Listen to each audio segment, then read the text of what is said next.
Morning to you during the listening. It's 7 o'clock and it's time for Wendy News Compilation. Coming up, the headlines.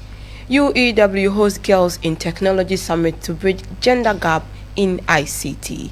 And also the Ministry of Health to recruit 15,200 nurses and midwives.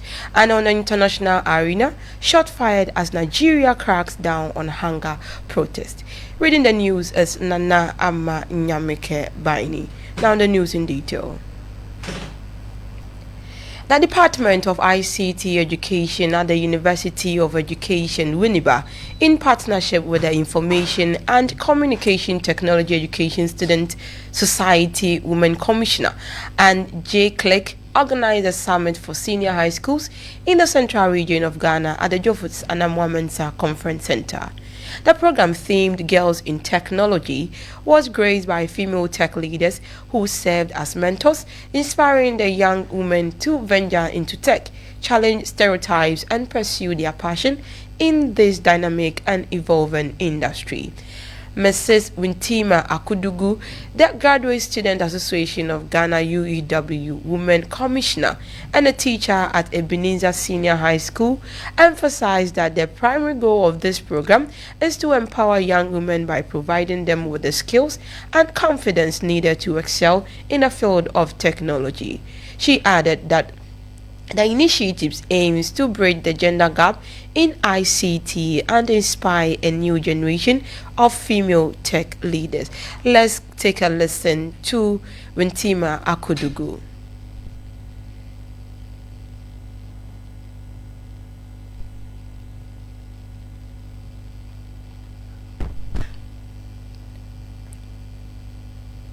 And are exploring their interests and considering potential paths or career paths.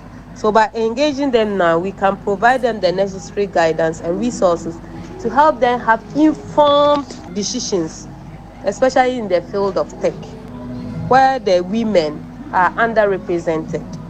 So this is where we think that the senior high, after completing senior high, this is where they will not think about what to do at the universities.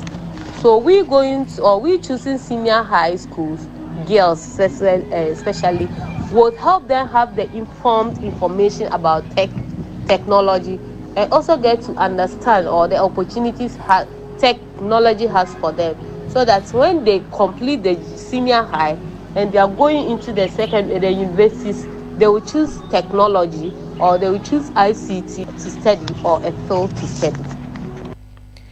Now, away from that, Mrs. Wintima Akudugu explained the rationale of organizing this summit for senior high school students, emphasizing its importance for young girls as it provides them with exposure, insight into the tech industry. Let's take a listen to Mrs. Wintima again. Role models, hands-on experience, and insight into the tech industry. It's not only to equip them with valuable skills in areas like coding, graphic design, communications, and so on, but also foster a sense of community and belonging. So there's the various individuals that spoke or that were our special guest speakers were served as role models. So these individuals got the opportunity to expose, to network with us, and also to get the opportunity to network with other schools.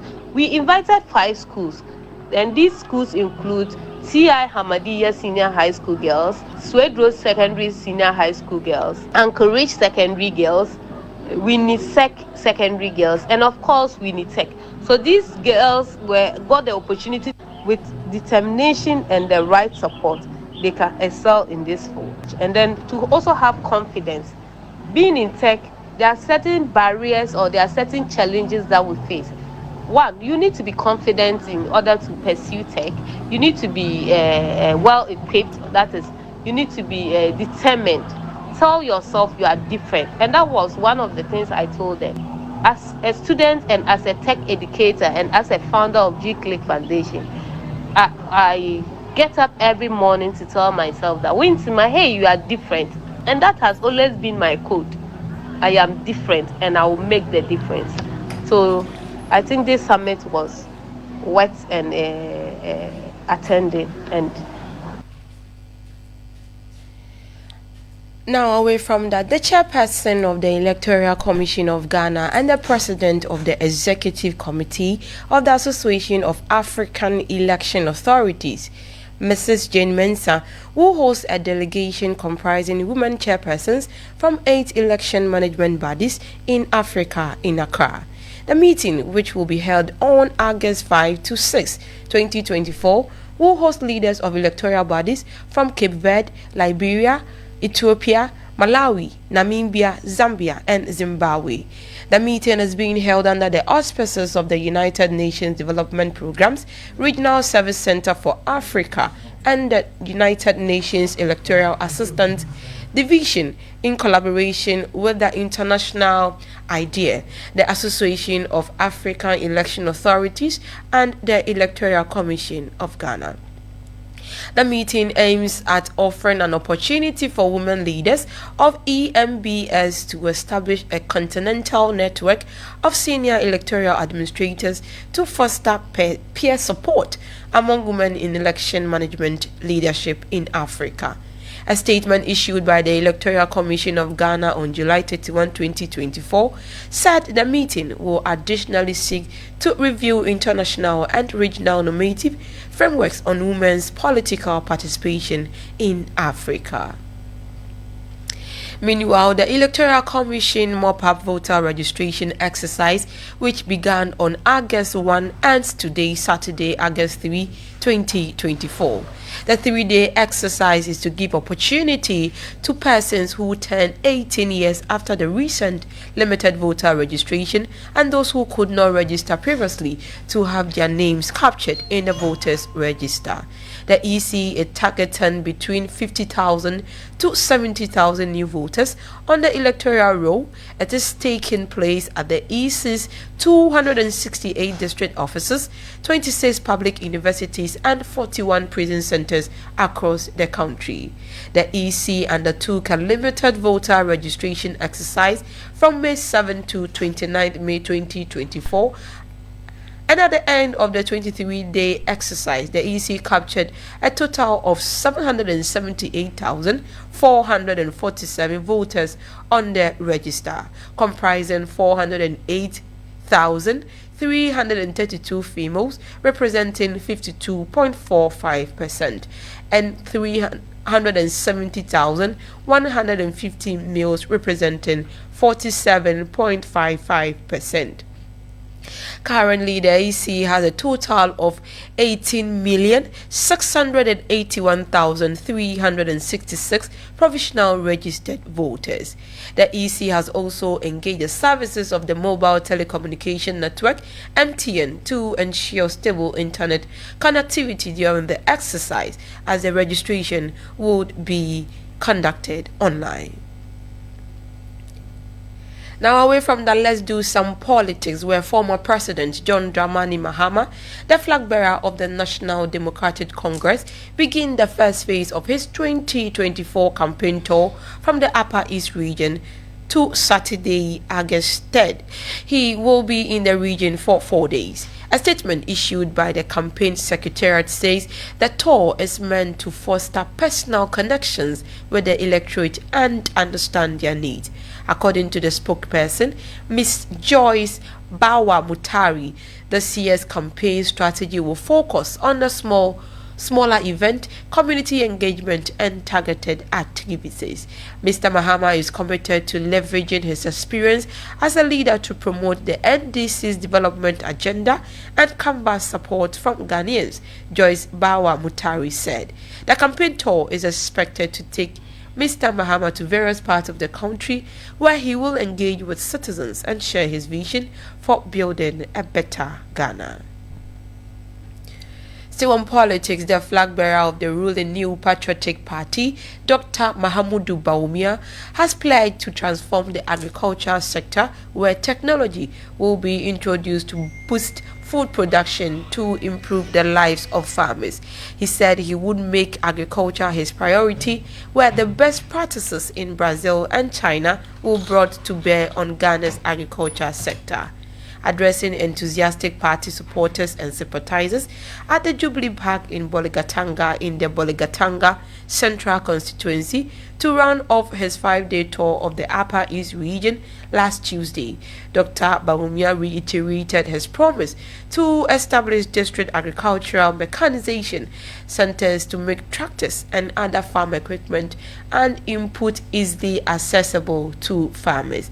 He announced the establishment of an agriculture enclave in the Tono irrigation dam area in the region where farmers would be adequately supported to increase crop production, saying the Tono dam has the potential to irrigate large hectares of land and the farmers will be assisted to boost their morale to produce more to feed the nation.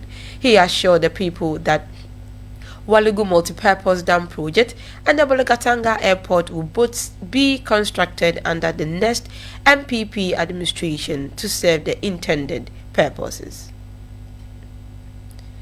Now, away from politics, the Ministry of Health has been given clearance to recruit 15,200 nurses and midwives. The recruitment process will begin on Monday, August 5, 2024. The Chief Director of the Ministry of Health, Alhaji Hafiz Adam, confirmed this in a statement dated Friday, July 26, 2024. He explained that the recruitment process will be conducted in a transparent manner to give equal opportunities to all qualified persons.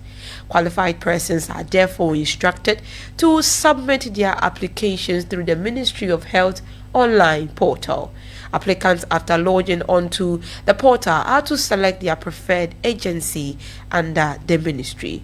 The deadline for application submission is Friday, August 23, 2024 at 6 p.m. The Ministry of Health has also warned applicants to be cautious of individuals who may claim to access them with the recruitment process in exchange for payment. Now, on the international arena, Nigerian police have fired live bullets and tear gas to try and disperse thousands of protesters in the northern city of Kano, rallying against the rising cost of living. Many businesses across the country have closed as demonstrators in major cities chant slogans such as "We are hungry." In Kano, which has seen the largest crowd so far, the gunshots were fired after protesters set alight ties to make a bonfire in front of the state governor's house. 4 wounded people have been taken to the hospital. The protests have been organized by social media and inspired by the recent success protests in Kenya, who forced the government to scrap plans to increase taxes. Officers have also sprayed hot water on the crowds in Kano, but they remained on the street. Looters have also broken into a warehouse near the governor's house, and people have been seen carrying away 25-liter cartons of vegetable oil and mattresses. In Lagos, Nigeria economic hub, the protest is slowly growing in strength. Before the news ends, the headlines again. UEW hosts Girls in Technology Summit to bridge gender gap in ICT. And also the Ministry of Health to recruit 15,200 nurses and midwives. And on the international arena, shot fired as Nigeria cracks down on hunger protests. And that will be all for Windy News Compilation. Let's meet same time next week for another edition.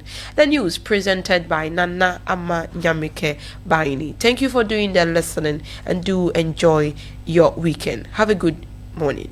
Windy Bay 90.